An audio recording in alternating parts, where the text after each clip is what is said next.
महाराष्ट्रातील ताज्या घडामोडी जाणून घेण्यासाठी STV महाराष्ट्र चॅनलला सबस्क्राइब करा, शेअर करा आणि बेल आयकॉन प्रेस करा।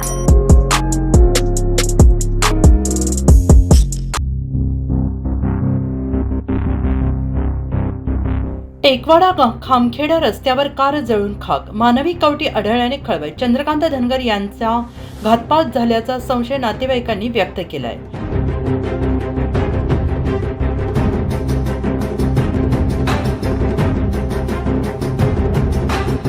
टेकवाडा खामखेड रस्त्यावर आज पहाटे घडलेल्या भीषण घटनेने परिसरात एकच खळबळ उडाली आहे। चंद्रकांत प्रताप धनगर वय 43 राहणार खामखेडा मोसरत यांच्या मालकीची मारुती सुझुकी कार क्रमांक GJ06JO 6325 रस्त्यावर पूर्णतः जळून खाक झाल्याची घटना बुधवारी पहाटे सुमारे 4 वाजण्याच्या सुमारास घडली।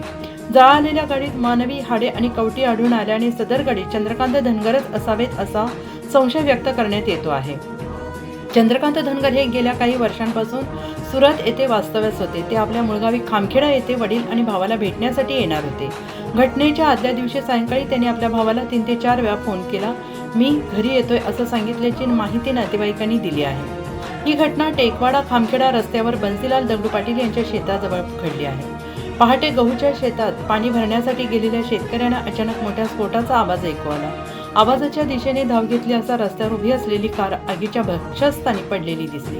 काही वेळातच आगीने उग्ररूप धारण केल्याने जवळ जाणे शक्य झाले नाही।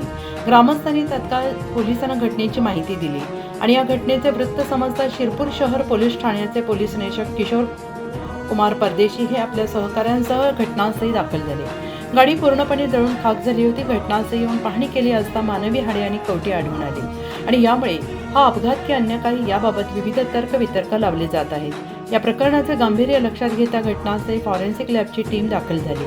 नमुने गोळा करून तपास सुरू करण्यात आलेला आहे। तसेच जळालेल्या वाहनाची तपासणी करण्यासाठी परिवहन विभागाचे अधिकारी घटनास्थळी आले होते।